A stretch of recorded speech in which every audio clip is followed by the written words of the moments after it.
But a lot of evidence points to it having been very much planned out. Why would Puff rent studio time? Come on, man, look, you gotta look at what people do, man.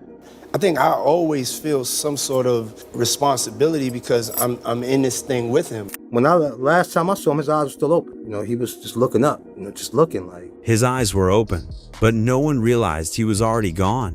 And now, 28 years later, the man who was sitting right next to Biggie when he took his last breath is finally ready to talk. What really happened on the night the Notorious B.I.G. was?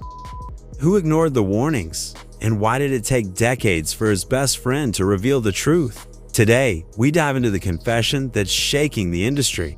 It was supposed to be a celebration. The Soul Train Music Awards had just wrapped up in Los Angeles, and Biggie was in full superstar mode. He'd performed One More Chance, stolen the spotlight on the red carpet, and was preparing to launch his upcoming album, Life After Death. Everything was looking up. And to top off the night, there was the high-profile Vibe magazine afterparty at the Peterson Automotive Museum, an A-list event filled with celebrities, media, and music executives. Biggie's team rolled in like royalty, but behind the scenes, not everyone was feeling the vibe. Gene Deal, Diddy's longtime bodyguard, said the energy felt wrong from the moment the plan was set. Something didn't sit right, he later explained. He had heard rumors. He'd seen how tense things were after Tupac's 6 months earlier. If we go to this party tonight, one of us gon' get killed, he warned Puff. Biggie, meanwhile, wasn't even supposed to be there. Multiple sources, including Deal and Diddy himself, say Big was scheduled to fly to London that weekend. He was planning interviews, a promo tour, and a fresh start overseas. But Diddy allegedly pushed for him to stay, arguing they needed to promote Hypnotize and keep up appearances. On The Wendy Williams Show, Diddy admitted he was supposed to go to London that night, and I let him talk me into not going. That's something that really bothered me throughout my life. Deal was stunned when, at around 9 p.m., he got the last-minute call. Gene, get ready, we're going to the Vibe party. His immediate reaction? We don't even have security. Tensions had been rising in hip-hop. The East Coast-West Coast rivalry wasn't just tabloid drama, had already claimed lives. And just 6 months earlier, Tupac Shakur had been gunned down in Las Vegas, with whispers and conspiracy theories pointing fingers in every direction, including Biggie's camp. So why, in the middle of all this, with known threats and visible tensions, did Biggie's crew show up without proper protection? No security detail, no backup, no protocol. Some insiders have called it negligence. Others think it was something far worse. But one thing is certain, the moment Biggie stepped into that party, the countdown had already started. And that's not even the most jaw-dropping part. Lil Cease, Biggie's best friend and fellow Junior Mafia member, was more than just an eyewitness. She was in the passenger seat, living every second of what would become one of hip-hop's darkest nights. What started as a routine ride through Los Angeles quickly spiraled into chaos. Cease has spoken about it in interviews over the years, but it's only recently now at age 51 that he's begun to unravel just how deep the trauma runs. After the fire marshal shut down the Vibe party at the Peterson Automotive Museum due to overcrowding, Biggie and his entourage exited into the cool LA night. The group split into 2 SUVs. Diddy rode ahead in one car, while Biggie sat in the front passenger seat of a dark GMC Suburban, flanked by Cease, D-Rock, and their longtime LA driver known simply as G. They weren't new to Los Angeles. For weeks, they'd been moving comfortably around the city, promoting music and enjoying the sunshine. Despite the East Coast-West Coast tensions, they felt untouchable. They had cruised these streets so many times before, why should tonight be any different? That illusion shattered the moment they pulled up to a red light on Wilshire Boulevard. Cease recalls it vividly. He was leaned out the window, playfully flirting with a group of women on the sidewalk. There was laughter in the iron, easy, carefree moment. Then, without warning, a black Chevy Impala crept up beside them on the driver's side. The shooter didn't say a word. No threats, no shouts. Just the cold crack of gunfire, 4 shots in rapid succession. Cease ducked. Everyone in the car dropped down, trying to make sense of what had just happened. For a few seconds, there was a stunned silence, just the ringing in their ears and the pounding of adrenaline. But when they looked around, Biggie wasn't moving. Didn't yell, didn't say nothing, just started shooting. Cease would later say in interviews. Everybody ducked, but when we looked around, Big's door was still shut. He hadn't moved. Time froze. Cease ran to Biggie's side, opening the door. What he saw would stay with him for life. Biggie slumped over the console, eyes still open, not making a sound. There was no panic on his face, just a blank, almost confused expression. They yelled his name. No response. In that instant, the world shifted. The laughter was gone.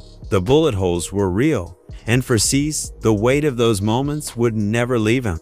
The most influential voice in East Coast rap had just gone silent, and no one in the truck knew what to do next. And this was only the beginning of the nightmare. Biggie had been hit 4 times. One bullet struck his left arm, another his thigh, but it was the final shot to the chest that ultimately took his life. The bullet had pierced his heart. Lil Cease remembers every detail like it's permanently etched into his brain. When he opened the passenger door, Biggie was still sitting upright, slumped slightly over the center console. His eyes were open but motionless. He wasn't speaking. He wasn't groaning. He was just still. His pants were wet. You know when people go, they say you piss and shit on yourself, Cease recalled later. But I wasn't thinking that at the time. I just wanted to believe he was still with us. The SUV was chaotic. No one knew what to do. There was no trained medic, no protocol. They screamed for help, but there was no time to wait. So they did the only thing they could. They jumped back in the car and rushed toward Cedars-Sinai Medical Center. The driver floored it, blowing through red lights, cutting across lanes, even hopping curbs to avoid traffic. They were running on pure adrenaline desperately, trying to reach the hospital just 2 blocks away. But those 2 blocks felt like forever. Inside the car, the atmosphere was suffocating. Everyone was trying to talk to Biggie, keep him awake. Gene Deal recalled yelling, "Don't let him go to sleep. Keep him talking. Just don't let him fall asleep." But Big never said a word. Not once. Cease later described that stretch of road as the longest in his life. He said, "Everything was moving fast, but slow at the same time. We were praying, screaming, crying, and Big, he just kept staring." By the time they arrived at the emergency entrance, Biggie was unresponsive. Getting him out of the SUV was its own ordeal. He was a large man, and it took 4 or 5 people just to lift him out of the seat and into the hospital. There were gasps. There was the eerie silence of staff realizing who had just been brought in. For Cease, everything else faded into a blur. The lights, the voices, the hallway, all he could focus on was his friend, his brother being wheeled away by people in scrubs. And deep down, he knew the truth. Something wasn't right. Something told him Biggie was already gone. Outside the hospital, Lil Cease stood frozen, the adrenaline still coursing through his veins but quickly giving way to a numbing dread. Moments ago, they were racing against time, hoping, praying that Biggie was still alive. But now, parked in front of Cedars-Sinai under the bright red emergency sign, the weight of what had just happened was setting in. Da Brat was one of the first to arrive. She saw Cease, his face pale and soaked in sweat, and immediately pulled him into a hug. He didn't say much, he couldn't. More familiar faces began to pour in. Friends, entourage members, artists from the LA scene, even media who had caught word of the incident. But for Cease, the world around him blurred. He remained outside, trying to stay grounded as the hospital staff rushed Biggie inside. Minutes felt like hours. He cried, he paced, he held on to hope. But something deep inside told him they were already too late. About 20 minutes passed. Then someone called his name. "Cease, come inside." He hesitated at the entrance before walking in. What he saw next stopped him cold. Mark Pitts, Biggie's manager and longtime friend, was sitting on the hospital floor with his face buried in his folded arms. His body trembled. He looked like a man broken in half. That's when Cease knew. He didn't make it, someone finally said. The room fell into a stunned, suffocating silence, followed by a flood of uncontrollable sobs. Grief erupted like an explosion. Cease lost it. His voice cracked, disbelief pouring out of his chest. "What the f*** you mean he didn't make it? It wasn't even he just got hit in the side." But the doctors had done all they could. The bullet that struck Biggie in the chest had done irreversible damage. There was no coming back. That night at Cedars-Sinai, the hip-hop world shifted. A legend had been silenced, not on stage, not in battle, but in a car, in a city far from home. under a streetlight that should have just turned green. For Lil Cease, the guilt, the trauma, and the heartbreak would become lifelong shadows. He wasn't just a bystander, he was there. He lived it. And from that moment forward, nothing, not music, not fame, not even time, could ever make it right. In the days that followed Biggie's death, hip-hop stood still. Streets across Brooklyn filled with candlelight vigils. Radio stations looped his music on repeat. But behind the scenes, the industry's reaction was strangely quiet. While fans were crying and marching in his memory, some of the biggest names in music stayed silent or disappeared completely. One of the few insiders to speak out was Gene Deal. He remembers Diddy in a complete breakdown outside Cedars-Sinai Hospital. He was screaming, "We gotta pray! We gotta pray!" Deal told interviewers, but he wasn't having it. "I knocked his hands off me and said, 'Pray for what? That nigga's The raw emotion from that moment still hits hard. And yet, even as Diddy publicly mourned, questions began swirling. Why did Biggie have no real security? Why was he in LA at all, especially after Tupac's just 6 months earlier? Diddy, for his part, later opened up on The Wendy Williams Show. He was supposed to go to London that night, and I let him talk me into not going. That's something that really bothered me throughout my life. He admitted to carrying guilt, but guilt isn't the same as responsibility. Fans and insiders alike began to wonder, was this simply survivor's remorse, or was there more to it? Many felt the industry's silence was telling. Collaborators, producers, and executives who once rushed to associate with Biggie suddenly avoided commenting publicly. There were no major industry investigations, no protests from Bad Boy Records, just memorials, retrospectives, and rumors. Some said people were scared. Others said it was business. After all, death in the rap game isn't just tragedy, it's branding.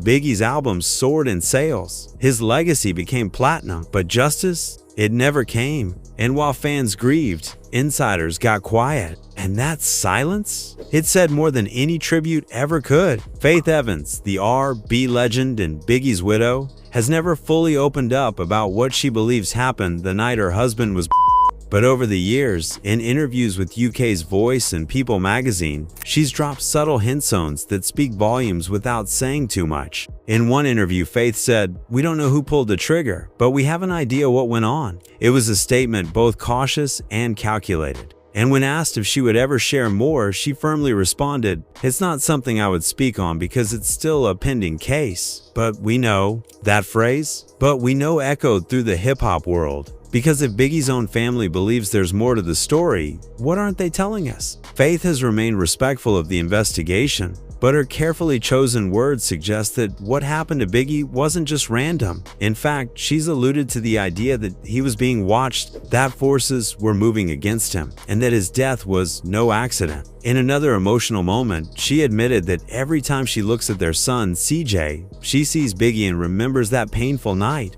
"It's hard not to think of B.I.G. when I look at my son every day. And you know, there's still so much to get your head around." Her grief, though often private, has never faded. In a world where rumors and blame swirl, Faith has remained steady, choosing silence over spectacle. But that silence speaks volumes. It tells us the family suspects the truth but feels they'll never get justice. Was Biggie's death really just the result of coastal beef? Or was he silenced because he was finally becoming too powerful, too influential? We may never hear the full story from Faith Evans, but what she hasn't said may be even louder than what she has. What if Biggie's murder wasn't about random violence or gang rivalry, but calculated revenge? That's exactly what retired LAPD Detective Greg Kading suggested in his explosive book, Murder Rap. According to Kading, the hit on Biggie Smalls was a direct retaliation for Tupac Shakur's murder just 6 months earlier. But it wasn't just any street beef, it was, allegedly, a contract killing arranged from behind prison walls. Kading claims that Suge Knight, co-founder of Death Row Records, orchestrated the hit while incarcerated. The man he allegedly hired? A Southside Crip named Wardell Poochie Faust, who had ties to Death Row and was known in South Central LA as a feared enforcer, was believed to be the triggerman who pulled up alongside Biggie's SUV and fired those 4 deadly shots. But the theory doesn't stop there. Kading's investigation also raised questions about police corruption. He claimed that several LAPD officers, some of whom had ties to death row, may have helped cover up the crime. Among them was David McCann, officer later convicted of bank robbery, and his associate, Amir Mohammed, who journalist Chuck Phillips identified as another possible suspect in Biggie's death. Mohammed's identity and potential involvement remain disputed, but his name still circles in conspiracy forums and documentaries alike. Despite all this, no arrests were ever made, no charges ever filed. Faust was later killed in 2003, and with his death, a key piece of the puzzle may have vanished forever. Still, for many fans and insiders, Kading's version of events remains one of the most compelling explanations. Because if it's true, then Biggie wasn't just a victim of East Coast-West Coast tension, she was collateral damage in a war between empires. And the silence that followed?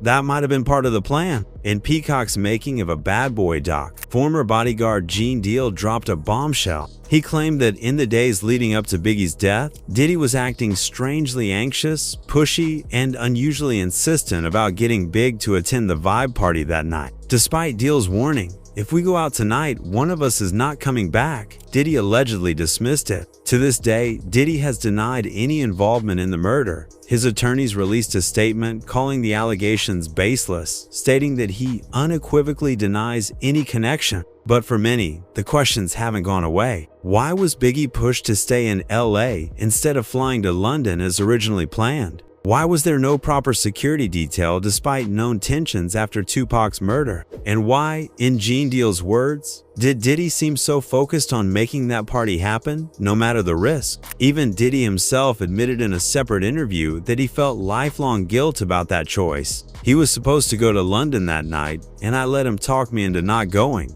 That's something that really bothered me throughout my life," he told the Wendy Williams show. Still, guilt doesn't equal accountability. A fan on Reddit summed up the skepticism. "I still believe Big would be alive if he went to London like he wanted. Puff kept him in LA to party." Was it just a tragic coincidence, or was it a decision that changed music history forever? On March 9, 2025, Lil Cease posted a tribute on Instagram. 28 years later and still repping you. And I forever will. R.I.P. Papa. Only weeks earlier, Biggie's mother, Voletta Wallace, had passed away at 78. She spent decades chasing justice for her son. Murals still get painted. TikToks still trend with his music. One viral post read, "He was 24. That's the part that breaks me." But despite all the love, the grief, no one has ever been arrested. Lil Cease is now 47. For years, he carried the weight of survivor's guilt. "I stayed outside, crying, shaking, couldn't go in," he said. He says the pain never left him, the nightmares, the what ifs, the silence. And finally, he's ready to speak, not to point fingers but to say what no one has said clearly before. It wasn't random,